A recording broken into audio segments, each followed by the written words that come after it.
Welcome everyone. Today's video is not a trend. It's not a productivity hack. And it's definitely not for people who just want a quick dopamine rush. This is for people who are done surviving, done repeating the same habits, done pretending like they're okay. This video is for the version of you that's been screaming inside. I know I was meant for more than this. And for the next 21 days, we're going to rebuild you. One challenge at a time. One truth at a time. One step toward the life you were born for.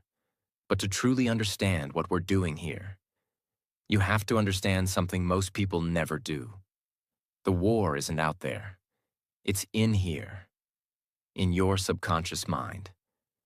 Nikola Tesla once said, "If you want to understand the secrets of the universe, think in terms of energy, frequency, and vibration." But what he didn't say is this: you are a frequency machine, and the settings were programmed by your past, by your trauma, by your parents, by your fears, by every time someone told you, "Don't try too hard, you're not good enough, you'll never make it." Here's the painful truth. 95% of your thoughts, decisions, emotions, and actions are not made by you. They're made by your subconscious programming. Your subconscious mind is like the operating system behind your life. It decides what you believe, what you fear, what you deserve, what you settle for. And if you don't rewrite that program, you'll live the same day for the rest of your life. What is the subconscious? In simple words, let me explain it in a way even a child would understand. Imagine your brain is a smartphone. Your conscious mind is like the screen. What you see, tap, scroll. But your subconscious mind? That's the entire operating system, running in the background. You don't see it, but it controls everything. It decides how fast the phone runs, what apps you can use, and whether the phone even works at all. Now imagine if that operating system was filled with viruses. Beliefs like, "I'm not good enough. I always mess things up. People like me never succeed." And then you wonder why you fail, why you're stuck, why motivation never lasts. It's not your fault. It's your programming. And it's time to uninstall it. That's what these 21 days are for. This isn't a challenge. It's a reconstruction, a deep rewiring of who you are, what you believe, and how you live. So today, we begin. Challenge 1. Identity your limiting beliefs. Before you build a new life, destroy the lies that control it. Let me ask you something powerful. What lies have you been calling truth your whole life? Because the truth is, you don't need to be more productive. You need to stop being poisoned. You can't pour fresh water into a cup filled with acid. So today, before you set goals or build habits, we clean the mental cup. What to do? Sit down with a blank page. Write 3 limiting beliefs that come up when you think about your future. Some examples. I'm too old to change. I'll never be consistent. I always ruin everything. Be brutally honest. These are not affirmations. These are the lies you've been programmed with. Now for each one, flip it. Turn that belief into its opposite truth. I'm too old to change. This is the perfect time to become who I was always meant to be. I always ruin everything. I've made mistakes, but I learn fast and grow stronger. I'll never be consistent. I can become consistent because I now understand what blocked me. Speak these new beliefs out loud. Your subconscious doesn't respond to wishes. It responds to repetition. Say it every day, out loud, like you mean it. Let's take Anna, a 32-year-old woman who wants to become a speaker. Her beliefs. Nobody will listen to me. I don't speak good English. I'm too shy. She flips them. My voice matters. I will connect with the right people. I can learn English fluently, one day at a time. My shyness is not a weakness. It's my quiet strength. She writes them, speaks them, lives them. And 6 months later, she speaks on her first podcast. Why? Because she didn't just change her words, she changed her beliefs. And beliefs control your life. Most people try to change their actions without changing their beliefs. It's like trying to build a mansion on top of broken ground. If your foundation is full of doubt, shame, and fear, every goal you build on top of it will fall. This challenge destroys the weak foundation and replaces it with strength. That's challenge 1. A mirror, a reset, a crack in the old program. Because before we can rise, we must know what we've been buried under. Challenge 2. The dopamine reset. 10-minute digital detox. Your brain is fried. Not because you're lazy, but because it's overloaded. Now we give it space to breathe, to heal, to remember what clarity feels like. Let me ask you a question that no one else dares to ask. When was the last time your brain was quiet? I don't mean silent in the room. I mean silent inside your head. Most people alive today are not living. They're scrolling, switching, jumping, reacting. From one notification to another, from one video to the next, from one quick check to an entire hour gone in a black hole of content.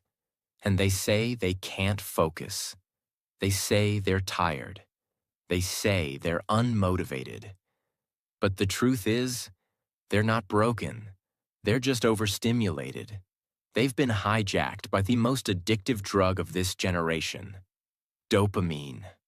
Dopamine is the chemical in your brain that gives you the feeling of, I want this. When you see a notification, your brain releases dopamine. When someone likes your post, dopamine. When you eat junk food, dopamine. When you see a new message, dopamine. It's not bad. But too much dopamine from unnatural sources, screens, sugar, scrolling, makes your brain sick. It's like giving a child unlimited candy. They become wild, restless, unfocused. That's how your brain feels right now, tired, burned out, but constantly chasing more. Most people who say they have no motivation, no energy, no focus, no patience, aren't lazy. They're just living in a constant state of mental chaos because the brain was not designed for this much input, this much noise, this much stimulation. Every second.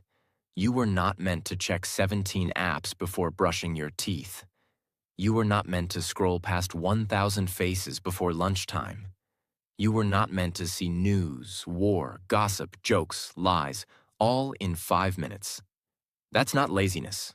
That's neurochemical burnout. So today, we begin the healing. Challenge 2. 10-minute digital detox greater than 10 minutes. No phone, no screen, no scroll, just silence. Not for punishment, but for recovery. How to do it. Find a place with no distractions. No TV, no laptop, no phone. Set a timer for 10 minutes. Put your phone in another room. Turn it off if needed. Sit or walk in silence. That's it. Don't try to meditate. Don't do anything. Just notice what happens inside you. How uncomfortable it feels at first. How you keep reaching for your phone mentally. How your thoughts bounce around. Let them. Observe them. And let your brain begin to exhale. Do this challenge once today. But understand this. This 10 minutes is not about silence. It's about power. The power to reclaim your mind. Because if you cannot sit with your own thoughts for 10 minutes, how will you ever trust them for a lifetime? This is the beginning of retraining your brain to feel peace without noise, to feel joy without distraction, to feel alive without checking a screen. And that is rare. In a world full of stimulation addicts, this is rebellion. And in rebellion, you find freedom. Let me tell you about Leo, a 24-year-old man trying to become a writer. He was frustrated. Every time he tried to write, he got distracted, bored, restless. He thought something was wrong with him, until he realized he couldn't even sit still for 5 minutes without reaching for his phone. He did this 10-minute detox every day, for 7 days. And something strange happened. At first he felt anxious, then bored, then calm. Then suddenly, ideas started flowing. He wrote 2 full chapters in one sitting. Why? Because his brain was no longer begging for escape. It had finally come home to itself. Silence is uncomfortable only for people who are running from their own mind. Most people can't be alone with their thoughts, because they've been suppressing pain for too long. The phone is a shield. The scrolling is an escape. But healing doesn't happen through escape. It happens through attention. Attention is the new oxygen. And this challenge gives you that breath. The secret. It's not about time. It's about discipline. Anyone can scroll for 3 hours, but very few people can disconnect for 10 minutes. And in those 10 minutes, you're doing more for your brain than any book, any quote, any podcast can ever do. You're teaching your brain, I am in control, not the algorithm, not the screen. Me. After your 10 minutes are over, write down, what did you feel? What thoughts came up? What were you afraid to feel? This turns the challenge into therapy, into clarity, into transformation. You're not lazy. You're not broken.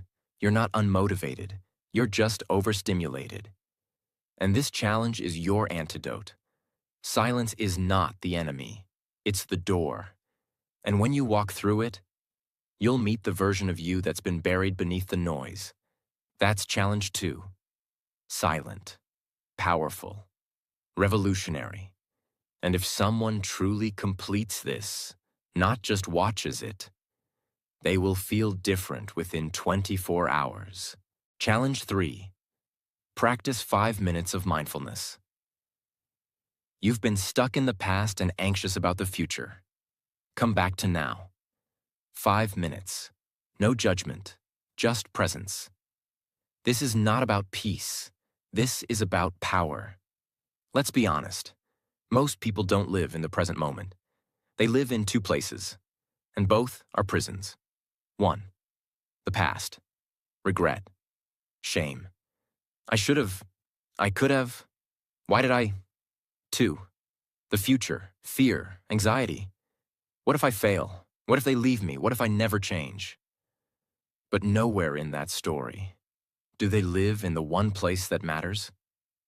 Here. Now this breath, this second, this moment, the moment you're reading these words, you're alive. But are you actually here?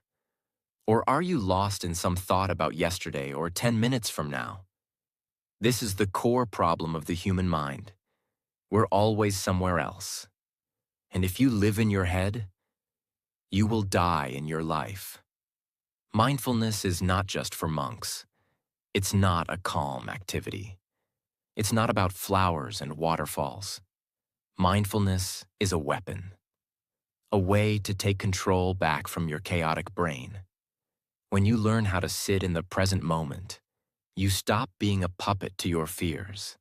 You stop being pulled into storms that no longer exist. Because when you're present, there is no fear, there is no shame, there is only awareness. And awareness is the beginning of all transformation. Imagine your thoughts are like clouds moving across the sky.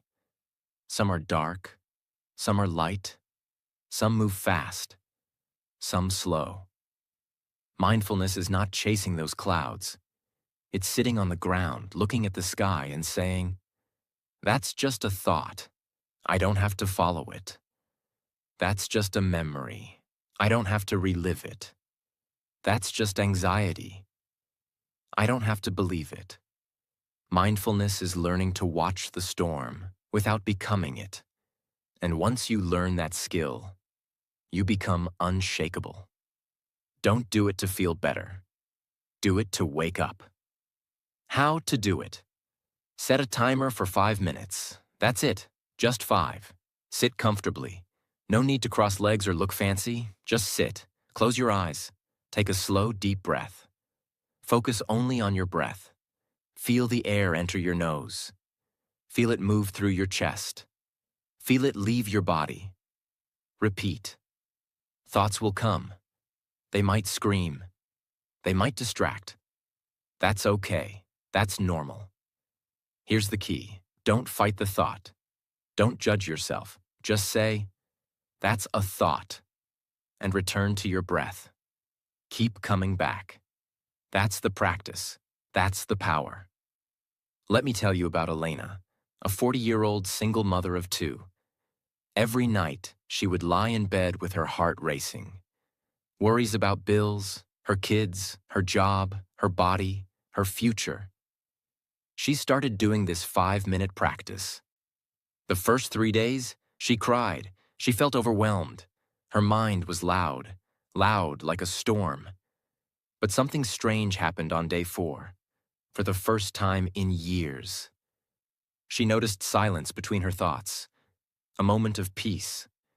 Then she noticed her heartbeat slowing down, then her breathing deepening, then her mind softening. And by day 10, her kids noticed. "Mama, you look calm now," her daughter said. That one moment made Elena realize, "I'm not broken. I've just never been present." Most people live in survival mode because their brain is constantly alert, constantly reacting, fearing, worrying, defending. This challenge rebuilds your nervous system. It teaches your mind, you are safe. You don't need to panic every second. You are here. You are alive. You are okay. And from that place, you make better decisions. You speak more clearly. You stop overreacting. You stop overthinking. You become still. And in stillness, you become powerful. If your mind is too loud during this challenge, that doesn't mean you're doing it wrong. It means you're finally listening. You're finally hearing all the noise you've ignored for years. And that's progress. That's healing. That's courage. Because most people never face their thoughts. They just run. They scroll. They numb. But you're sitting in it. You're watching it. And you're returning to your breath. That is mastery. After your 5 minutes, write down, what thought showed up the most? Was there a moment of stillness? What did you learn about yourself in those 5 minutes? Because the deepest lessons you'll ever learn in life won't come from books. They'll come from the silence you learn to sit inside of. This is not about meditation. This is not about peace. This is not about escaping life. This is about facing life. Fully. Honestly. Without distractions. Because the person who can sit with their mind becomes the person who can master their life. And that's what you're becoming now. That is challenge 3. Not just a mental practice, but a foundational shift in the way you experience life. Challenge 4. Write down 3 past mistakes plus lessons. You're not a failure. You're a learner with scars. Let's break a painful truth. Most people do not live in the present, not because of fear of the future, but because they are still bleeding from their past. They made one mistake and never forgave themselves. They hurt someone and carry the shame every day. They trusted the wrong person, and now they trust no one. They failed once, and now they call themselves a failure. But the truth is, you are not your past. You are what you learned from it. And if you don't learn the lesson, you repeat the pain. That's why this challenge is not just about healing, it's about evolution. Your brain is wired to remember pain more than success. It's a survival mechanism. But when you don't process that pain, it becomes your identity. You stop taking chances. You stop opening your heart. You stop trusting yourself.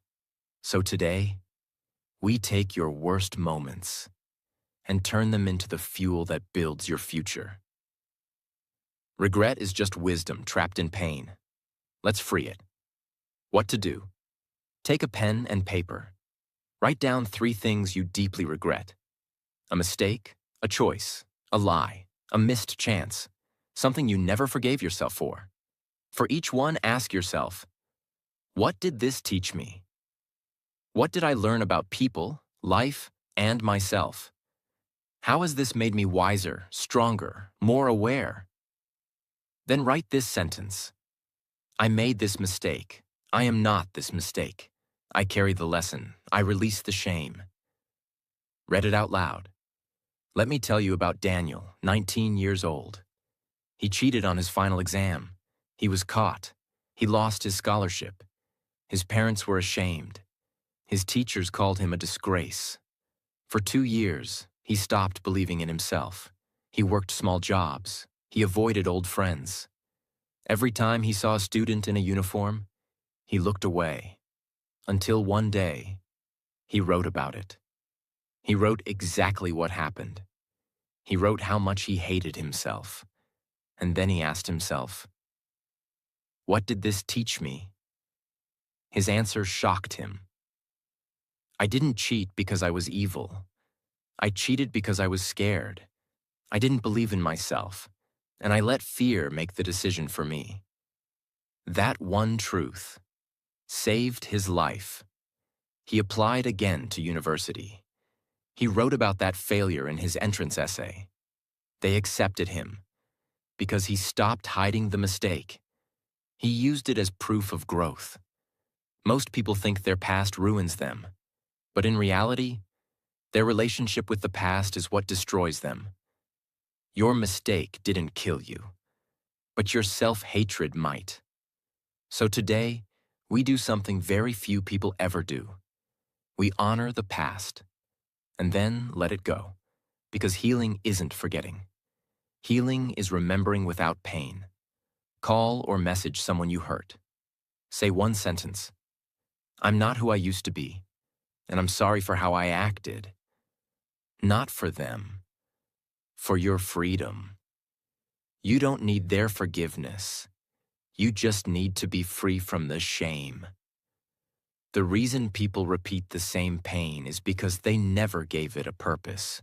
Your pain has meaning. Your scars are your story, but you cannot carry them forever. So today, we transform them into wisdom, because the world doesn't need more perfect people.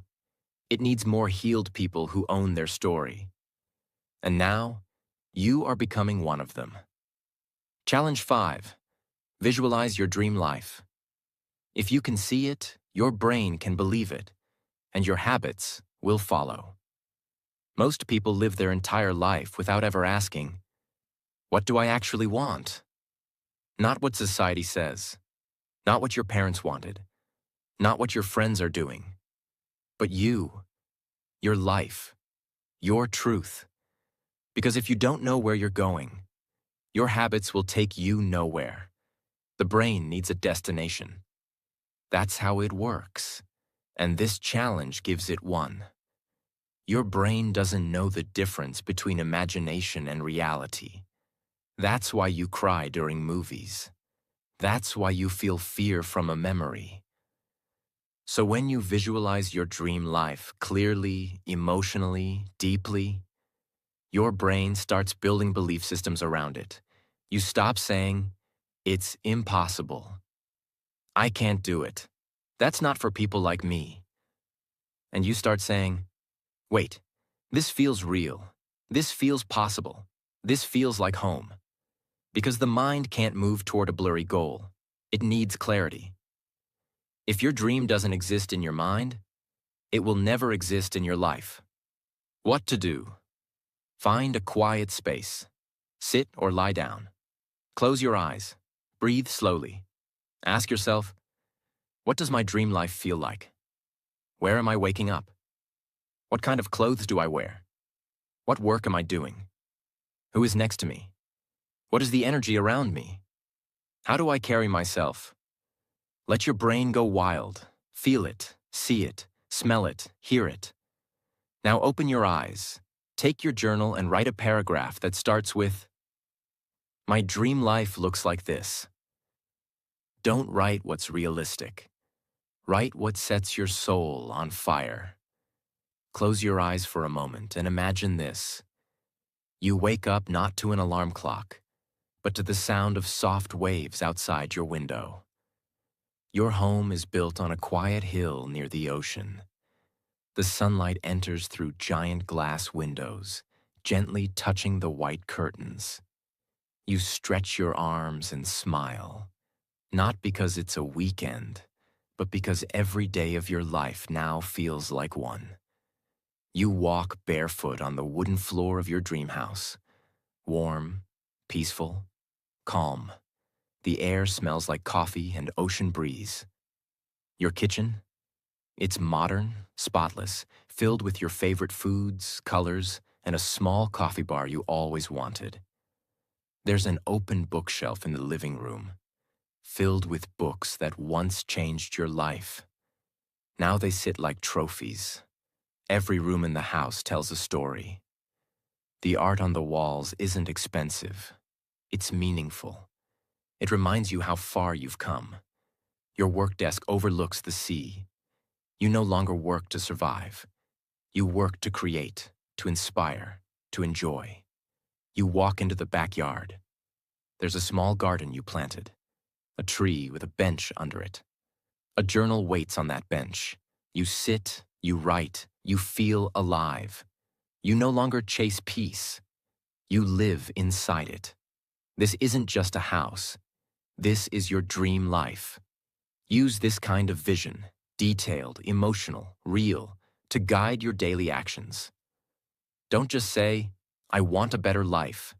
See it, feel it, hear it, smell it, taste it. Write down your dream life in full detail. Your home, your mornings, your food, your work, your health, your energy, your relationships, your peace. Keep this vision in your journal, on your wall, or inside your heart, and let it pull you forward every single day. Because when you can visualize it clearly, you start living it powerfully. Record a voice note describing your dream life. Play it every morning, every night. Remind your brain who you are becoming. Speak the future until the future responds. Most people don't live their dream life because they've never actually defined it. They're chasing status, money, fame, comfort. But none of those are clear. This challenge brings you clarity, and clarity kills confusion. And when confusion dies, action begins. If you don't build your dream life in your mind, you'll spend your whole life trapped in someone else's. So today, you don't dream small. You don't hold back. You don't ask what's realistic. You close your eyes, and you let your future self speak, because they're already waiting for you. And now, you're finally walking toward them. Challenge 6. Write a promise to your future self. This is not a task. This is a contract with your next chapter. Let me ask you something dangerous. What do you owe to your future self? Not to your family, not to your followers, not to society, but to you. The version of you 6 months from now, a year from now, the one who is still waiting for you to stop making excuses. You see, we make promises to everyone else. I'll be there. I'll call you. I'll do my best. But the one person we break promises to the most is ourselves. And that's why your self-worth is low. Because your subconscious remembers every time you said, "Tomorrow I'll start. This is the last time. Next month, I'll be better." And you didn't. You didn't lie to the world. You lied to yourself. That's why this challenge isn't about writing a goal. It's about rebuilding trust with the most important person in your life. You. The subconscious mind doesn't care about motivation. It only responds to evidence. Every time you break your word to yourself, you give your brain proof that you are not serious, not consistent, not worthy of trust. And that belief destroys your ability to take action. But when you make a promise and honor it, something magical happens. Your subconscious begins to believe, maybe we can change, maybe we are becoming something new. And from belief comes momentum. Not a wish, not a dream, a vow, something sacred, something non-negotiable. How to do it? Close your eyes. Visualize your future self, 6 months or 1 year from now. Where are they standing? What do they look like? What energy do they carry? What have they survived? Ask this version of yourself. What do you need from me today? What habits, decisions, and courage do I owe you? Now write this sentence. From this day forward, I promise myself. Speak it out loud, slowly, emotionally, not like a quote, like a declaration, like a spiritual contract. Write this promise somewhere visible, on your wall, on your mirror, in your phone. Read it every single day until your soul believes it. Let me tell you about Andre, a 36-year-old man who used to weigh 130 kilograms. He was bullied his entire childhood.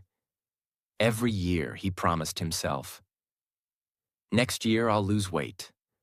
But he never did, because it was always a goal, never a vow. One night, after binge eating alone, crying in his room, he stood in front of the mirror and whispered, "From this day forward, I promise myself, I will never abandon my health again." He didn't say, "I'll lose 30 kilograms." He didn't say, "I'll go to the gym." He made a vow to stop abandoning himself. That promise changed his life, not because of the weight, but because for the first time, he felt like a man he could trust. This challenge makes your transformation personal. It's no longer about likes, goals, or results. It's about integrity, the silent power of being someone who does what they say, even when no one is watching, even when it's hard, even when you're tired. Because one day, your future self will look back and say, "Thank you for not giving up on me when it was easier to stay broken." Don't write a big list. Don't try to be perfect. Just write one promise that feels so true, so sacred, so powerful, that breaking it would feel like betraying your soul. That is how you change your identity. One vow at a time. One commitment at a time. One decision that echoes into your future. And from this day forward, you are no longer a maybe. You are a promise in motion. Challenge 7. Clean one physical space around you. Your outer world reflects your inner world. Let's take back control, one corner at a time. This is not a cleaning task. This is not about organizing your life like a productivity guru. This is about one thing: control. When life feels heavy, when your mind feels scattered, when nothing seems to make sense, the one thing you can take back is your environment. You can't fix your past today. You can't fix the economy. You can't fix other people. But you can clean the drawer beside your bed. You can fold the clothes on your chair. You can make your bed like you're preparing for war. And that simple act tells your brain, I am not helpless. I am not stuck. I am in charge of my world, even if it's just this one shelf. Your brain is constantly taking signals from your environment. Cluttered room equals overwhelmed mind.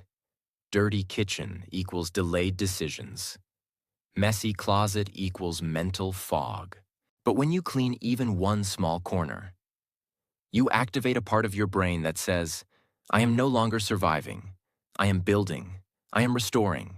I am coming back to life. Not for beauty, for power. How to do it. Pick one small area that feels messy, heavy, chaotic. Examples: your desk, one drawer, your bed, a corner of your room, one shelf in your kitchen. Set a timer for 20 minutes. No phone, no distractions. Clean it like you're preparing for a new identity.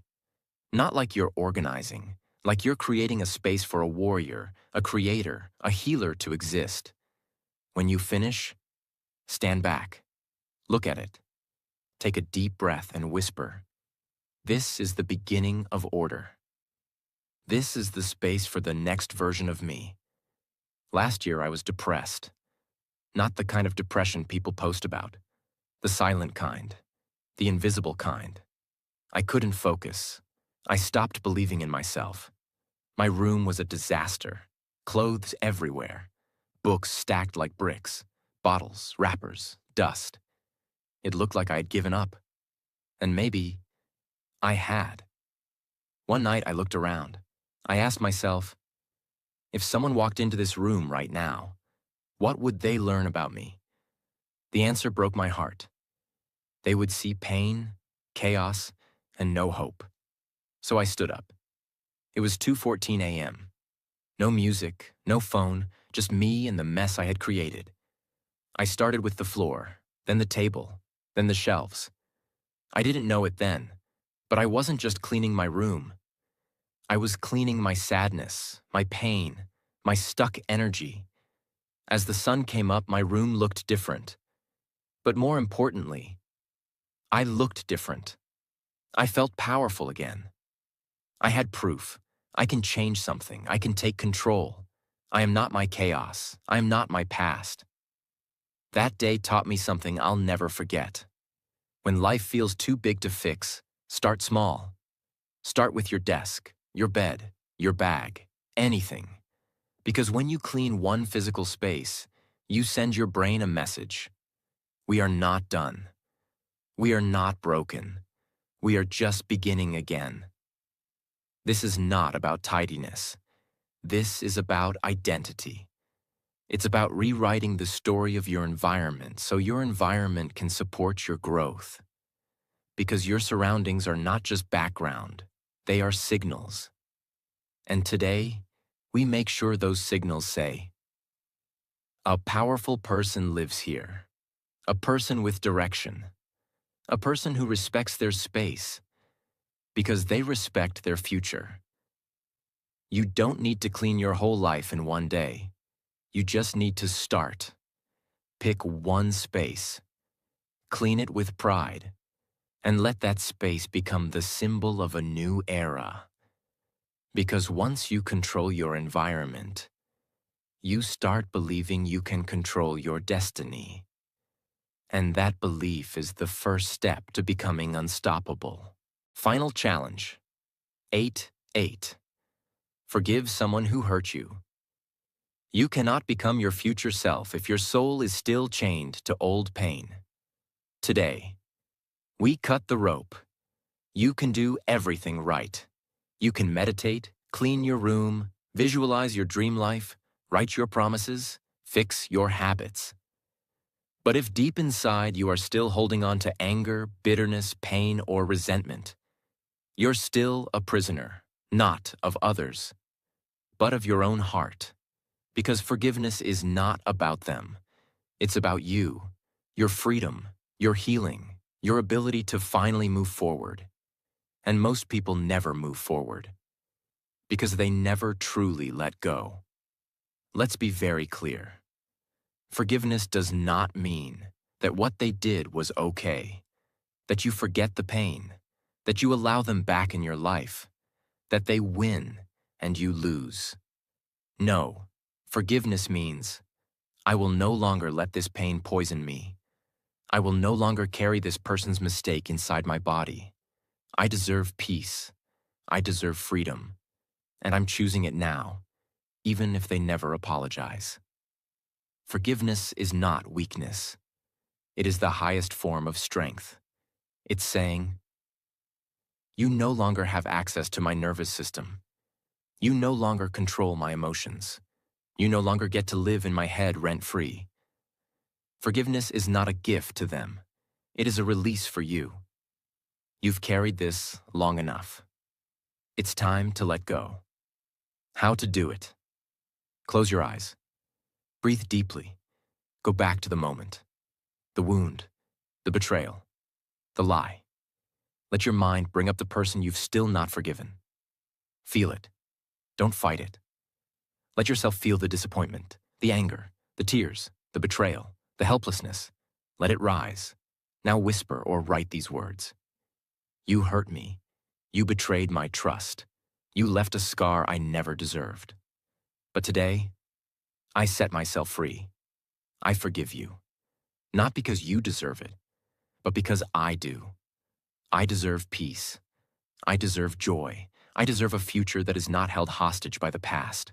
So I let go, not for you, but for me. Now take a deep breath. Exhale. Say it again, slowly, meaningfully. I forgive you, and I free myself. Optional. Write a letter to them, but don't send it. Write everything you ever wanted to say. Let it pour out, then tear the page, or burn it, symbolically release it. Imagine this. You're holding a burning piece of coal tightly in your hand.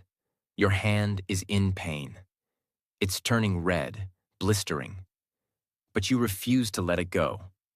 You say, this coal represents what they did to me. This is my proof that I was hurt. I will hold it until they understand how much they hurt me. But here's the truth. They don't feel the burn. You do. Every second you hold that pain, it's only burning you. It doesn't punish them. It only destroys your peace. Now imagine this. You finally open your hand and let that coal fall. You feel the pain still there, but it slowly starts to heal. The wound breathes. The fire is gone. And for the first time, you are free. The lesson. Forgiveness is not saying, it didn't hurt.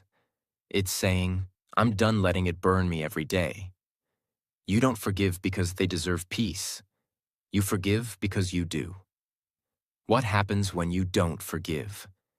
If you don't forgive, you start carrying bitterness in your voice, tension in your body, distrust in your relationships, walls around your heart, anxiety in your dreams, cynicism in your words.